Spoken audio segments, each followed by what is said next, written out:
My friend. Hi, my name is Brendan, and I'd like us to pretend that I'm talking to you through a panel in a magic book. This is a show and tell video where I show you some of my favorite parts from an old video game and sort of a maligned video game called Pagan Ultima VIII. We're going to talk about the ways it's similar to Dark Souls. We're also going to talk about the ways it's similar to Thief, the Dark Project. We're going to talk about it as a kind of awkward middle amphibious creature between the old school Bard's Tale dungeon runner game and the contemporary Elder Scrolls 3D World See That Mountain You Can Go There game. And we're going to look at the parts of this that I think were sort of underappreciated in their time. One of my favorite game tropes is the environment that's bigger on the inside than it is on the outside. That balcony up there has a chair and a trough. For some reason, there's a trough up there. I don't know if Mithrin likes to drink out of a trough or bathe in the trough, but in either case, there's no door that would lead to it. We might actually be able to climb up there, but we won't try. When we step into this door, we have something that is approximately the shape of that cabin, but it a little bigger. At this time in the history of this company, they're really struggling to obtain the sort of production bandwidth that was possible for like the previous game in this series, Ultima VII. They were trying to do the you can do anything type world. Like today we would know that as the Elder Scrolls or something. You know, hey, see that mountain over there? You can go there and do the same thing there that you do on every other mountain. That's what we were trying to do back in the day, but it was a bit different. The candles can turn on and off. Every object can be selected. Like, I love the weird skeuomorphic UI in this game. This is a painting of our nemesis, it would appear, the Guardian. We're in sort of a fallen world. It's a bit like Dark Souls. Kids today, that's how you can maybe understand this world. It's a fallen utopia sort of place. But like, okay, I push I and my backpack opens, right? And the backpack's got a bag in it. The bag's got money in it. And you want to collect bags because bags allow you to hold things. I can take this potion, put it in a bag, just in it goes. There's my potions in a bag. I drag it around, it can stay on the screen with me. This is anybody who ever played Ultima Online, or a lot of MMOs would basically steal from this tradition for a while. Today we'd be used to these having gridded item slots. Like, it would be mortifying to a gamer today. Imagine the fucking terror and fear if ever like this scroll kind of got in front of my my waypoint stone, you know, and now I can't use this thing to fast travel without remembering that I can like move the scroll. Like, that's the kind of thing that a contemporary gamer would sort of lose their mind about. But this game, it's all a little bit dicier, you know? You just have keys. Eventually I have to find a key ring somewhere so that I can put all my keys on a key ring. This game is transitioning out of that era of games where key rings made sense, the 1980s computer role-playing game. And we're caught in the absolute most awkward of transitions between, like, you know, Ultima 4 D&D game on an old Apple II computer where you're like a dwarf guy who does 20 damage. That's like the previous species, and we're moving towards, of course, the action sort of role-playing thing, like a Diablo or even the Elder Scrolls, or Dragon's Dogma, or Dark Souls. This game is like awkwardly in between. This company is kind of more in distress and ailing, and they're sort of on the way out, but you can see a lot of details. They're sort of reaching for this you could do anything, premium, immersive world feeling. Like, this room is very strange, right? If we think about it logically, why do you need like 3 tables to hold all of your shaving equipment? But that's just like a design sort of... This is what an Ultima Online house would look like, and it's simply because this world is, of course, not like our world. It's not made out of quantum shit. It's made out of like grid tiles. And you can only really comfortably store your razor and your towel and your mirror and your other towel, your cleaner towel, and there's your water over there, and here's probably like a brush, you know. They don't have like our reality to like put many objects close to one another. In Ultima Online, you would just put your objects out on a table, weirdly spaced, and we can see that kind of environment paradigm here. Like, this bedroom is almost impossibly huge. Imagine how, like, 5 people could do yoga in this bedroom. And that's just one of the interesting things about the spatial expansion that happens in virtual worlds of the humans we depict relative to what you're actually like doing in here. It kind of always is this way. You should hear the pleas for help, Avatar. There's like a weird BDSM vibe between the Avatar and the Guardian. Like, you should hear their pleas for help. It's really dirty. They really need help, Avatar. You gotta get back here, man. You gotta stop me.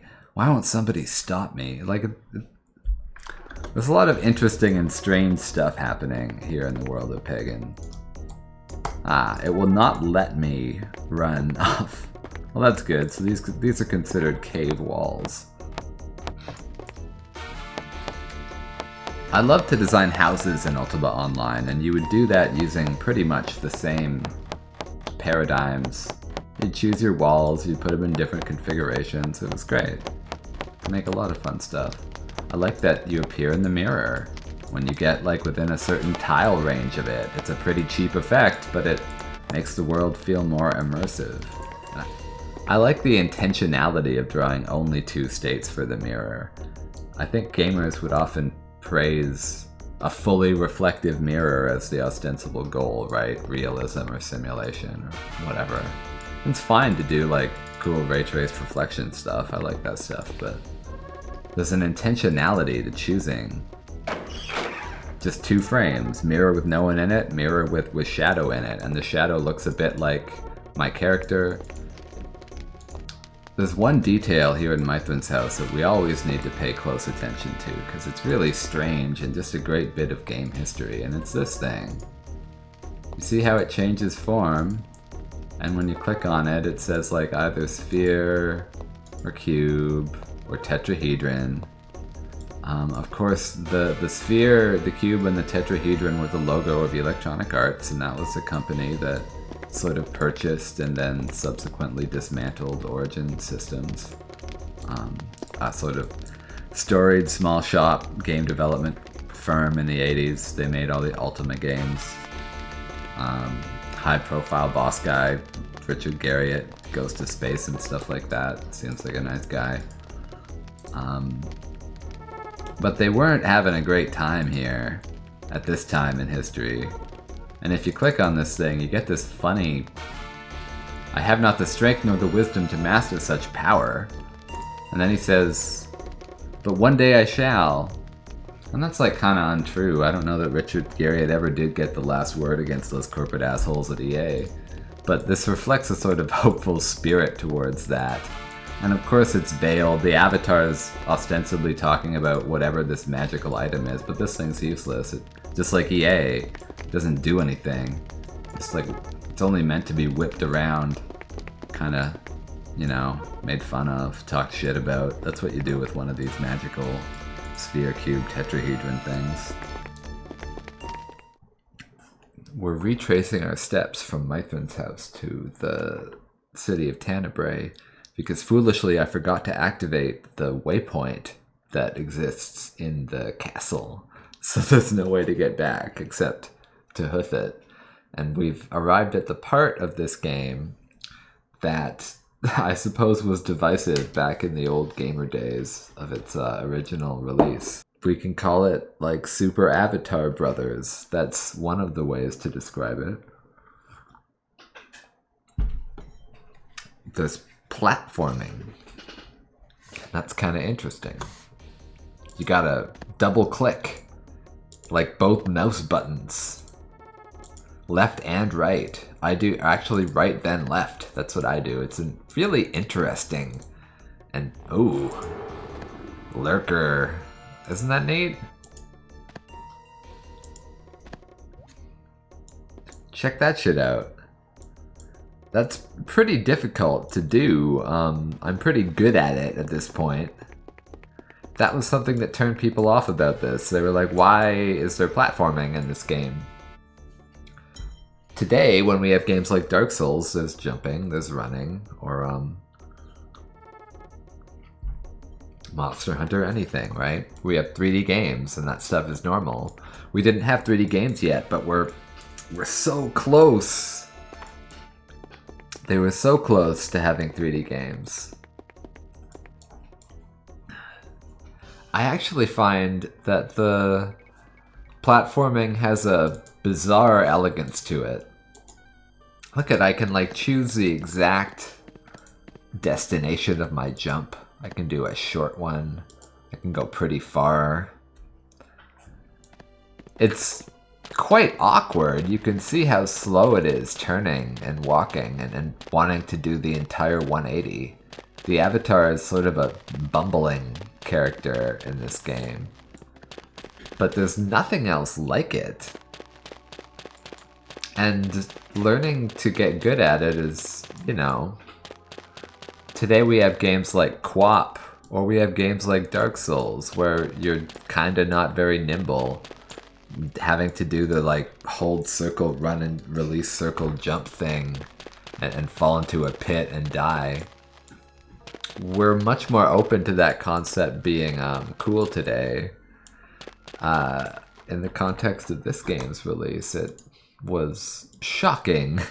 It's like Bob Dylan going electric or some bullshit thing like that, you know?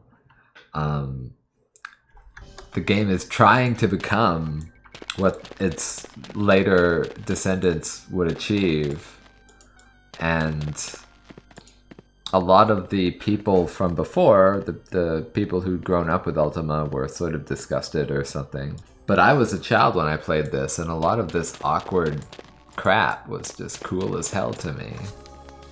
Do you want to talk about secret doors?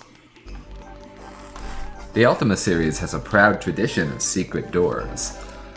In Ultima 4, you could find specially differently bricked walls, like the bricks looked a little different. You walk through the wall instead of colliding with it. And on the other side of that, you know, there's like a mouse who has a conversation with you. It's kind of funny. That from our isometric, like God's eye view of the avatar, it is extremely, extremely apparent that there's a secret room. Just, you know, there's no door leading to it.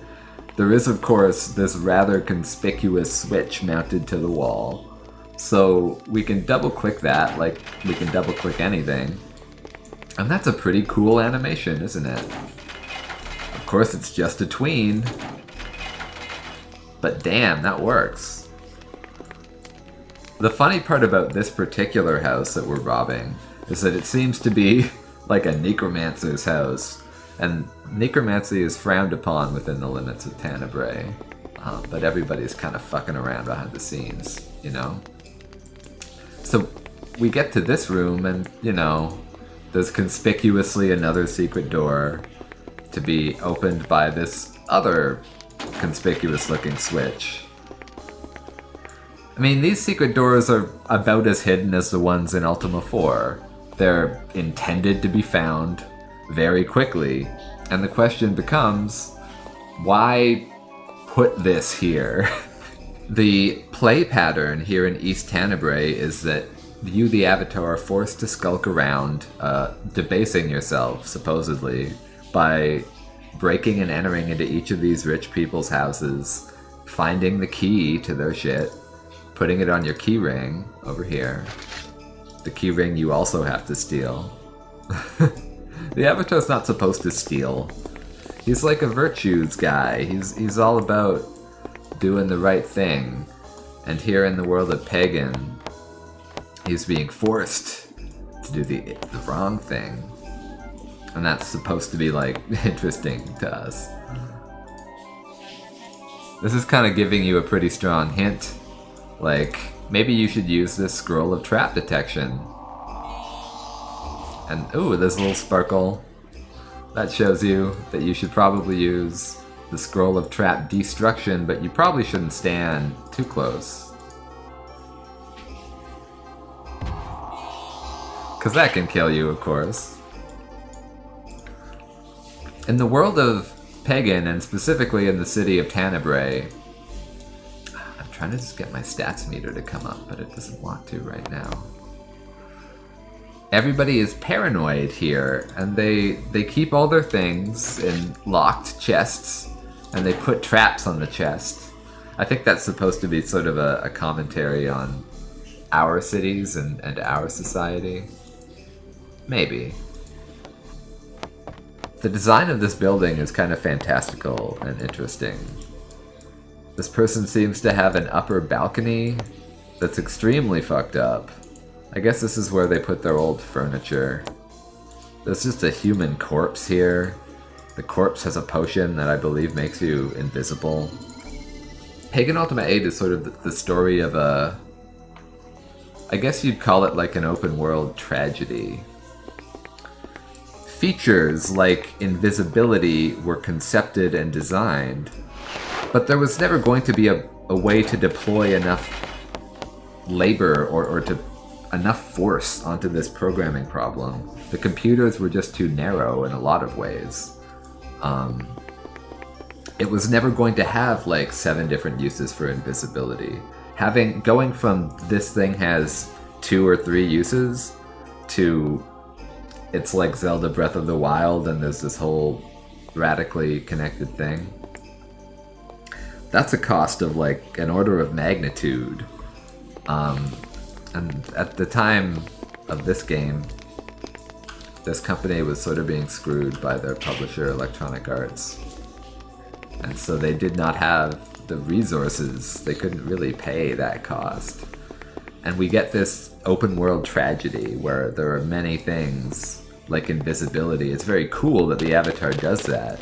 They probably would have liked to program something where... But the combat's not thick enough to really make invisibility an important mechanic. There's no important fight where it's you use that potion because this particular boss has poor eyesight. That's the kind of stuff you would dream about to really add like MSG to that open world soup. The publisher wasn't really letting them use MSG. They were on like a health food diet or something.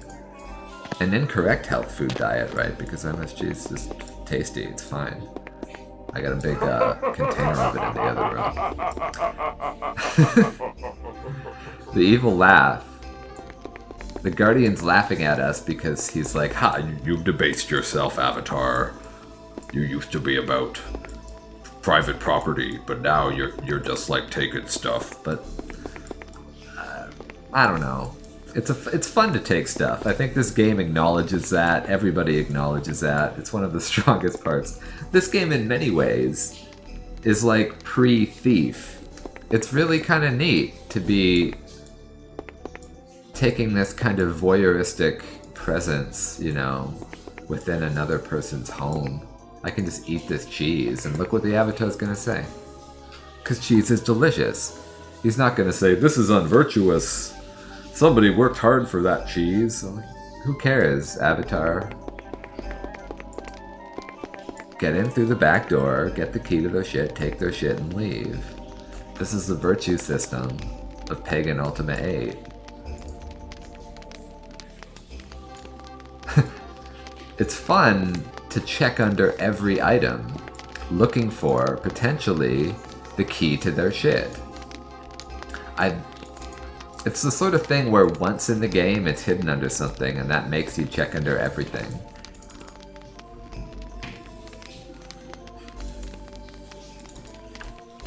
Open world tragedy in terms of the reading materials. It's kind of straight, like, in Thief the Dark Project, I would maybe be getting information about what kind of person this is by what books they keep. And I'm sure that the team dreamt of doing that, but that's an order of magnitude more complicated than they could afford. So we get these sorts of... It's, you know, why does this person have a love poem about two other persons who literally, like, live in this town? That's like that's 2 of the 9 people who live here. And the reading material on your shelf, it seems like kind of like their private shit. It's not what anybody would have wanted. It's an attempt to spread something that's too thin over too large an area. Potions were one of the things they had, and so you sort of see them often on display. I wonder, how can I get in there? I checked around for about 30 minutes, and turns out, there is no real key for this door, and nobody really knows what's up with this house. This one can be climbed into, and you can get some potions. But it cannot be fully robbed. Perhaps they never finished, you know, building the whole thing. This is one of the strongest designed encounters in Pagan Ultima VIII. Outside, we have one character, clearly a person who does not live in the house over here. How's about helping out a poor cripple, they say. If I were to click no, the avatar would shout, "Peasant!"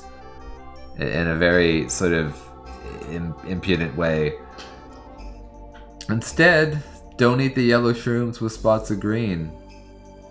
See, we're cool with the local folk now. This game is a little bit like LA Noire, in that if you pick the don't help people responses, the avatar will performatively, like, if you say no, he's not going to be polite. No, I'm sorry, I don't have any obsidian on me. He's going to, like, really make you look like an asshole for choosing that option. And I appreciate that about Ultima 8. I like this person, their positioning by this, like, really gorgeous looking fence post. Some sort of, dragon or something holding up these lamps. The skull motifs over everything are, like, quite fashy, which is appropriate for the current regime that's in power here. This house that we're gonna enter here makes no sense. Firstly, the door would be locked if this were my first time approaching it. So we have to teach, this encounter teaches us how to play breaking and entering the video game. You gotta jump to get up onto the roof. Oh look, there's a person here. That's okay.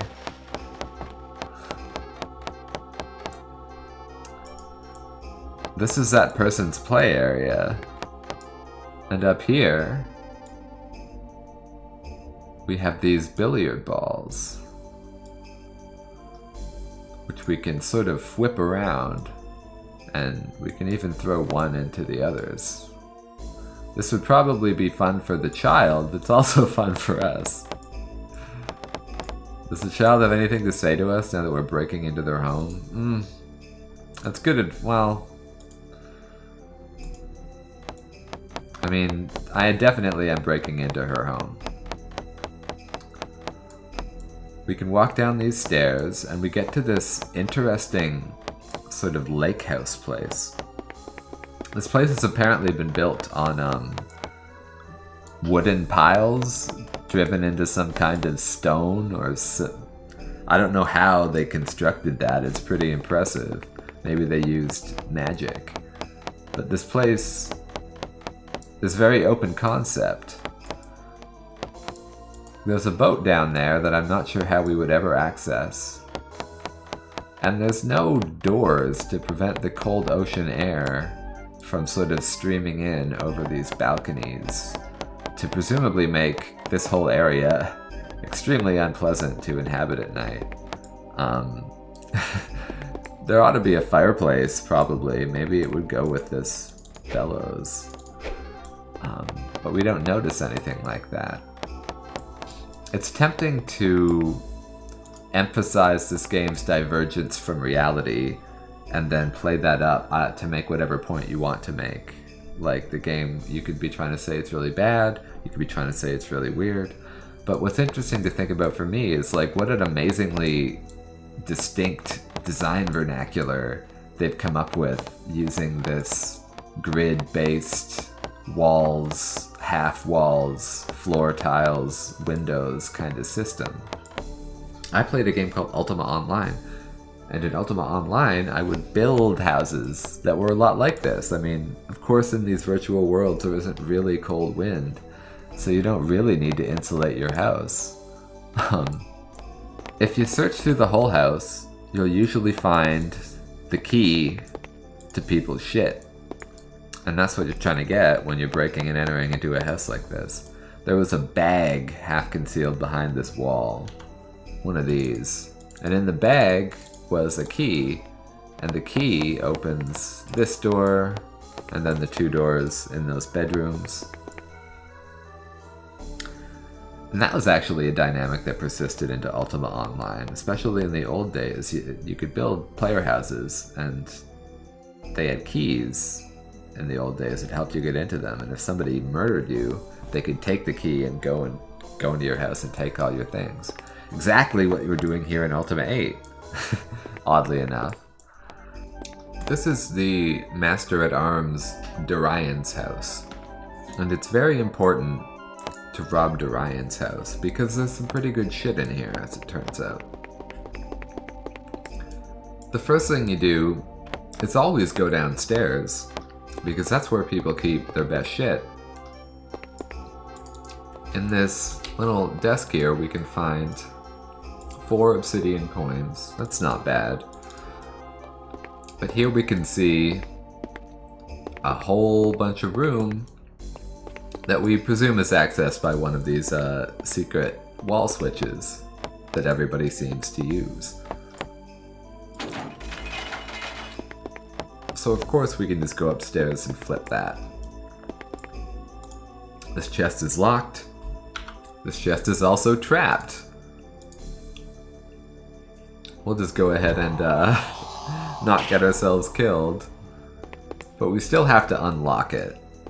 Now, one of my favorite things in this area is that they make use of the game's item system to pretty much ruin the rest of my experience with Pagan Ultima VIII. Because check this out. We go into the armoire, wardrobe, and it's like it looks like a bunch of clothes. Except if we move them around a bit, it's like, wait a minute. There's like some things under there. There's 15 bucks under there, which is not very much. But it's enough to make me check under every single item of clothing in every single wardrobe for like the whole rest of the game, right? Even though they only really do it in like a couple of places. Over here we have one of the all-important bags. Bags are like bottles in The Legend of Zelda. Except, you know, in this game they don't telegraph its importance at all. So we do steal that bag. And if we check under this clock, let's just like whip it. Look, there's a key. And that's why I check under every single clock everywhere else in the rest of the game. Even though I'm not sure they ever use that trick again. Of course we can use the key to open the chest. And the chest gives us leggings. Remember that we arrived here like butt naked, and nobody in Pagan is going to help us with that stuff. So of course we're just gonna steal all of their useful stuff. I mean, fuck the Master of Arms it anyway. He kind of supports like a fascist regime here in Pagan.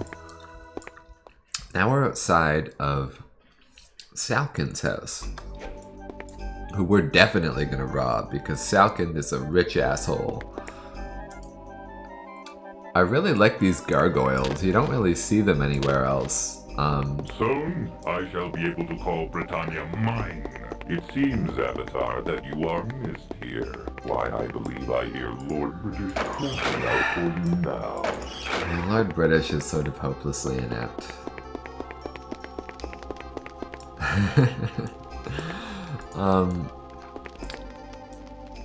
This is this rich guy's house. You can see that there's fancy thrones. Here's like some journal stuff. I think that's just kind of a generic book. If you look in here, though, you can find a non-generic book, Enemies of Tenebrae, a list of all the citizens of Tenebrae suspected to be involved in, you know, anti-state dealings.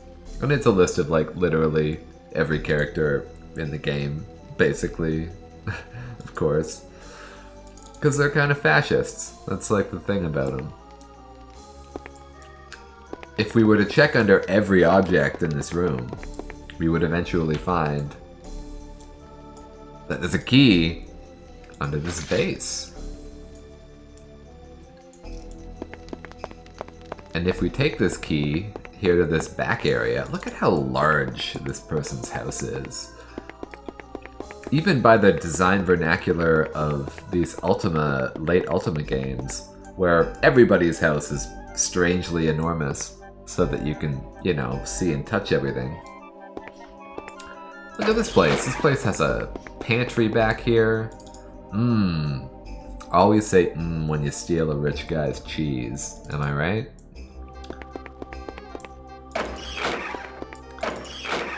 This feast hall over here is obscene.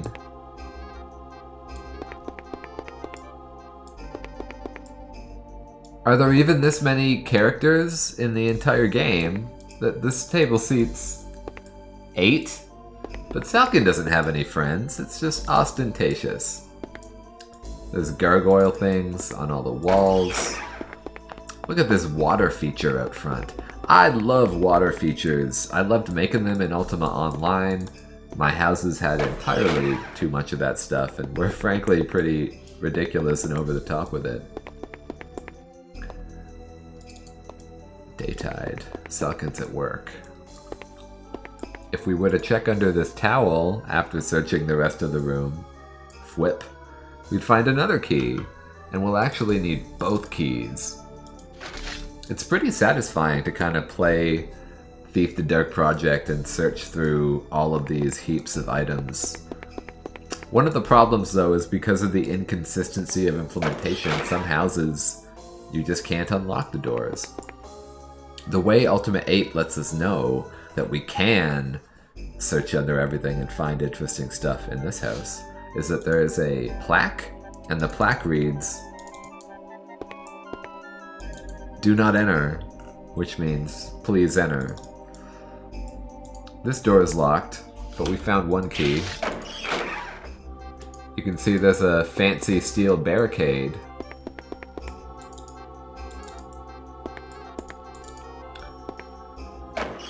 Of course, the solution to any fancy steel barricade is to just find the little switch to flip. So we do that, and we go over here.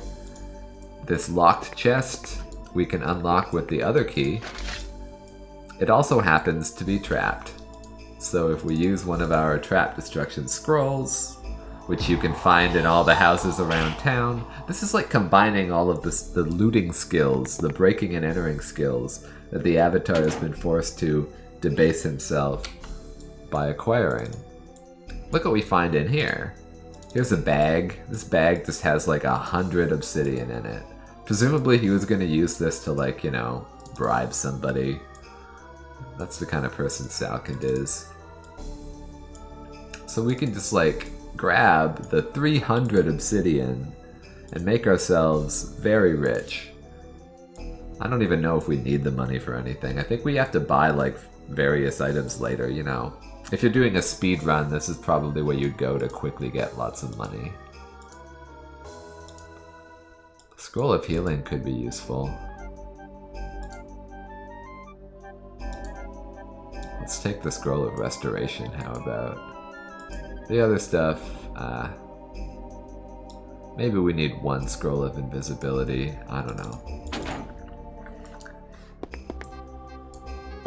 So of course after you've knocked off this rich guy's house like this,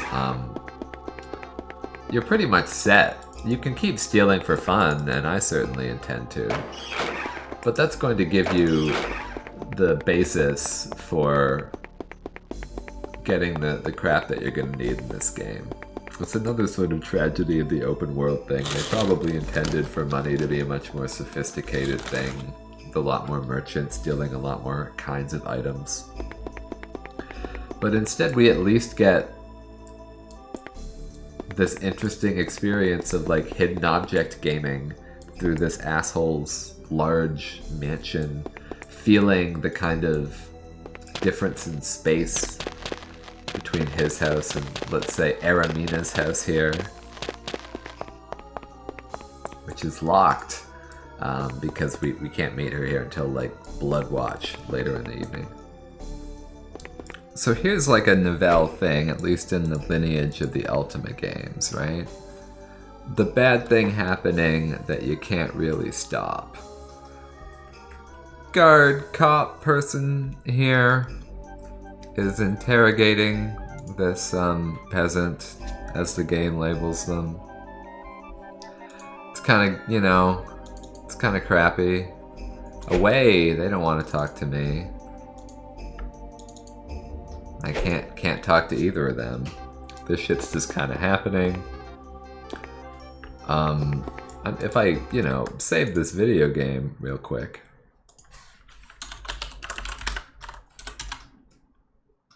Nice to send his best. Then I can, let's just say, it's unjust. It's justice.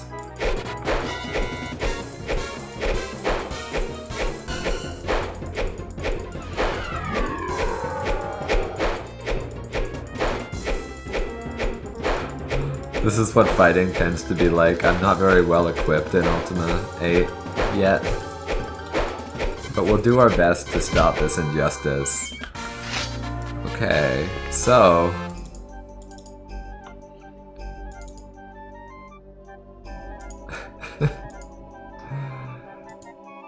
well, that's pretty... I wasn't expecting this to happen.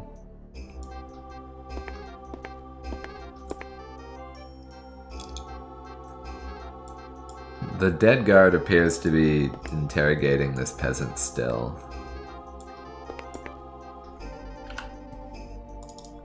Well, just chug a healing potion, throw that at their corpse, and move on, I suppose. Here's a question for you, my friend. What is this? What is this? This is a building, like the ruined walls of a wooden house or shed or something.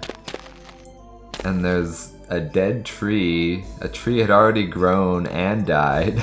And then there's some mushrooms, some fungi, mycelia kind of covering everything.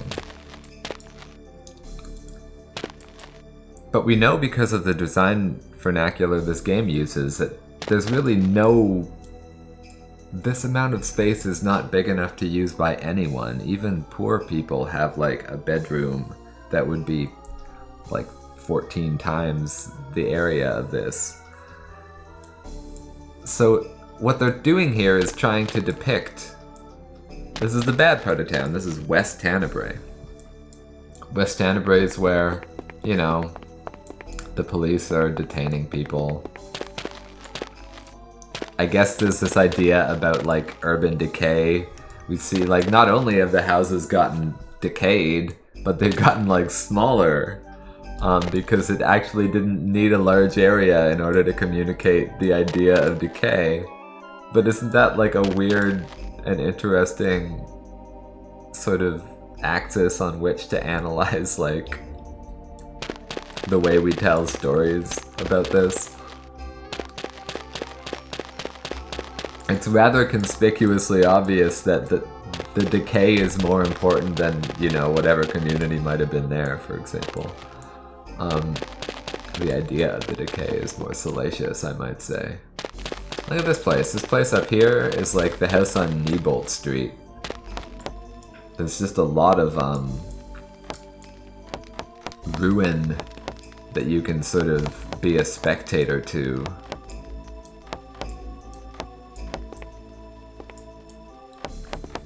At some point, again, there couldn't really have ever been a top floor of that size that was usable to anyone. But we've shrunk it the same way you might, like, shrink, you know, characters you consider to be a little less significant or something. But what an amazing portrait of, like, squalor. Look at this debris. Just debris everywhere. The staircase pattern is kind of like really cool. Oh yeah, we can get up into this place. Like, isn't that neat? Now we're at the top of this. Ooh, Avatar doesn't want to fall that far. Okay, buddy, that's fine.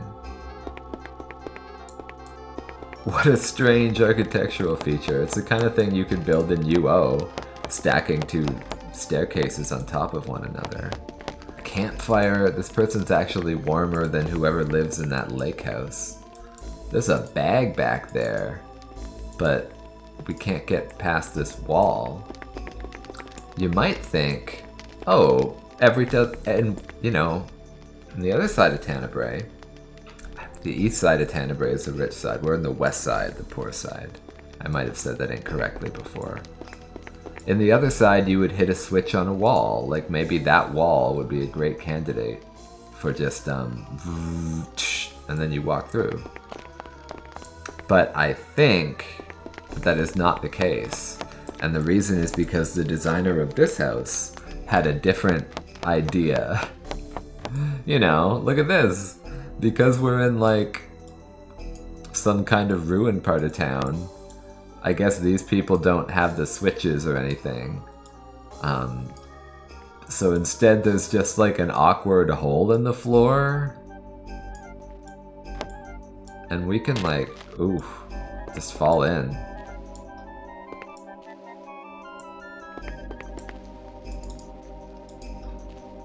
And that's a pretty good haul in here.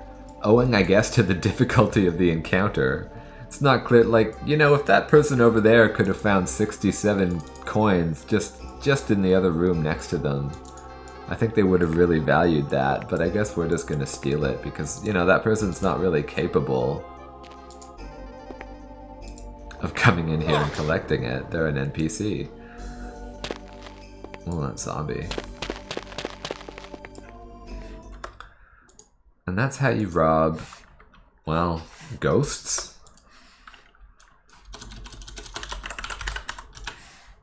Let's talk about walls. Tenebrae has giant, thick, fat. Look at these city walls. These things could repel a large army. They're just extremely big walls. And of course we know that people didn't physically have to make these walls. Some designers drew like a repeating wall texture and then a level design person arranged them in this big sort of like a figure 8 or something. Tenebrae is like there's the west side and the east side and then a castle in the middle and these giant fat walls surrounding the outside, inviting us perhaps, to one, like, we probably believe they were created through magical means, given how depopulated this island is. They never had enough laborers. This isn't really a story about labor.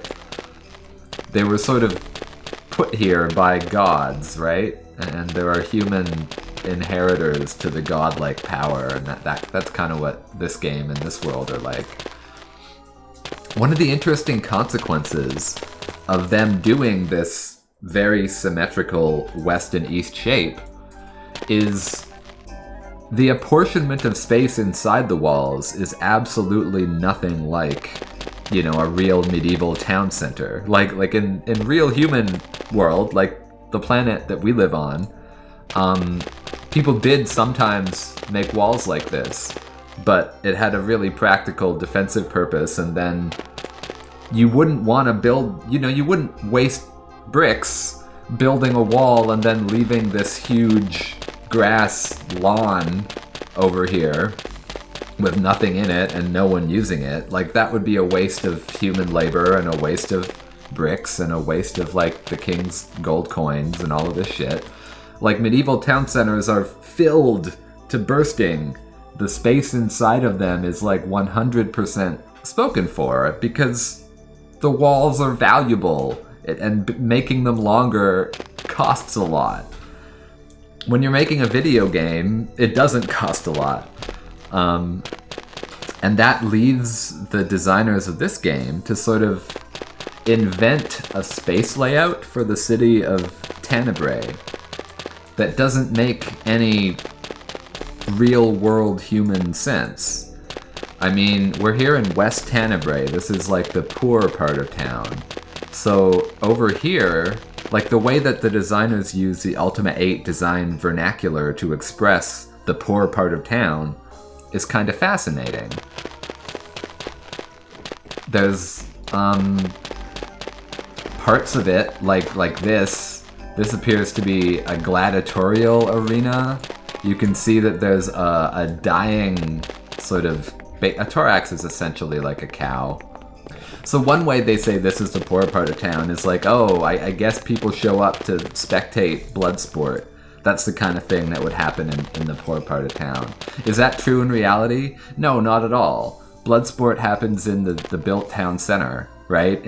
Where I live, in the city Vancouver, the stadium is built right in the middle of it. I mean, of course, sometimes American cities will look for some gray field area with nothing on it and they'll put a stadium there. But certainly in the context of any medieval town center that has walls and stuff, I mean, we've talked about this, the kind of like impossibly small dimensioned ruined shack that no U8 character could ever have used. Even the poorest U8 character has a bigger shack than this. So this was just built to look ruined. That's kind of interesting. And then if you follow, you know, this wooden or this dirt path, there's a zombie, you get to our other expression of the poor part of town, which has a literal ghost that's actually quite dangerous. This is like, you know, the house on Niebolt Street. You go in here, it's basically haunted. And a huge percentage of the overall buildable surface area within the city walls of Tenebrae are dedicated to just this like weird ruined ghost house. And that's something that is like pretty extremely non-realistic. Anytime, like land that is inside city walls would be valuable, and that means you wouldn't permit people who weren't wealthy to live there. You would simply evict them, and then wealthy people would put like a mansion there, right? So we're sort of seeing, you know, the laws of like zoning and land use bylaws and stuff are obviously not really a thing within the design vernacular of Ultima VIII, Ultima Online. It kind of actually was a thing in Ultima Online, but I don't have time to talk about that now. One really interesting and kind of sad detail, like if we talk to this guy is like middle-class tradesman guy, and he basically just talks about how he's a smith and he knows everybody, and you know, he does an honest day's work for an honest day's wages, and he feels perfectly okay with that. He's kind of like the embodiment of working class, not even work, this is like more like This is like, he's the embodiment of like baby boomerdom or something. His greatest satisfaction is a job well done, and that is something that money cannot buy. You have enough, eh? We can really get into this. Like, this guy just loves telling you about how content he is with his lot in life. And clearly the writers are making they're trying to express the idea that different classes of people live in this town. Pagan is trying to address social class almost as a critique against the previous Ultima games, which were rather white and liberal in that, like, yes, there is a beggar that you can give coins to in order to increase your compassion stat, but, like, you know, Britannia, there's no history of, like, Britannia's labor movement. You know what I'm saying? They have, like, various types of industrialized work, but they didn't really have industrialism. That was sort of deleted in Britannia's rush towards the end of history.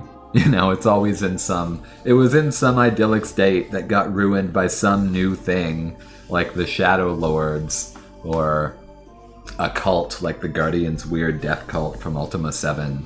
The Guardian is the same villain in this game. Ultima 7, there's a weird death cult. Ultima 8, the leader of the death cult exiles you to a world of his own creation. And in his world, this blacksmith guy, you know, has no fucking clue about the labor movement whatsoever. And I guess that does check out, right? This guy is, like, pretty callous, I would say, to the plight of, say, the peasant just down the road who's being assaulted by a guard. You know, things are getting worse. This guy's such a baby boomer, right? Like, back in the day, all our streetlights worked, and now they don't work anymore. And, like, it's like the whole world's gone amok, but maybe he should have been trying to prevent Lady Mordea from gaining a sort of iron stranglehold over the people here and using it to exploit them, right? He doesn't really talk about that. He's not that type of character. He doesn't have that type of class consciousness. Like, this guy's all about, the other week I saw a cut purse. Can you believe that? A cut purse attacked a lady, and of course, he, like, smacks the cut purse. It's all very, like, 1950s brawny type stuff, like you'd read in a comic book. What's a cut purse? Yeah, the Avatar knows what a cut purse is. They had brigands in Britannia. Don't worry about that. But the Avatar tends to... One of his favorite routines is the Socratic method. It makes the writing of these dialogue trees very easy, right? He just pretends to be a total doofus. And he kind of just asks a lot of follow-up questions. This guy is sort of... Yeah, I mean... He's on the side of Lady Mordea. That's specifically depicting this character as sort of evil. That's something that gives me a sense of respect for Ultima 8. I think Ultima 8 has some nasty words to say about those comfortable baby boomers who are worried about, you know, rioters destroying their own community. And this kind of person, you know, he's talking about, it's all about individuals. Like, it's good that I was here to stop this cut purse, because the problem was that, like, it wasn't that a person was deprived of food and had to steal, right? The problem is that somebody chose to do wrong by committing theft. And the solution was that a good guy with a sword showed up to prevent the theft. And you thrashed him, the Avatar asks? And sure. For some reason, the sorcerer, Baron, who will fucking murder us because he's the cops if we do anything wrong, for some reason he didn't help with his cut purse. So, like... This guy's bragging about how he got to beat the shit out of somebody. He's kind of like a neighborhood watch type guy, you know what I mean? And that's like a pretty disrespectable type of human. He's rather proud of himself for supporting, you know, the Mordea regime. It's odd being ruled by a lady.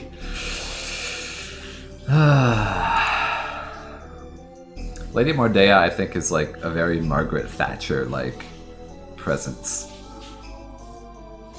And this character is a rather, like, GB, keep England British type guy. He's, like, literally walking around brandishing a weapon, right? Which isn't actually... Characters in this game only do that if they're, like, guards, executioners, tyrants. This was the first part of Ultima VIII, Tenebrae, Mithrin's house. There's like some wild stuff sort of down the way. Like necromancy, talking to dead bodies, a lot of Dark Soul shit in that part particularly. There's the God of Fire who's on the game box, Pyros, big fire horn guy. There's a whole wind spirit thing that's one of the most. It's like Anor Londo with the archers, basically. We'll take a look at it if you'd like to join me. Out here in the sprawl, where the year is always 0, and history is paused somewhere in the mid-1990s.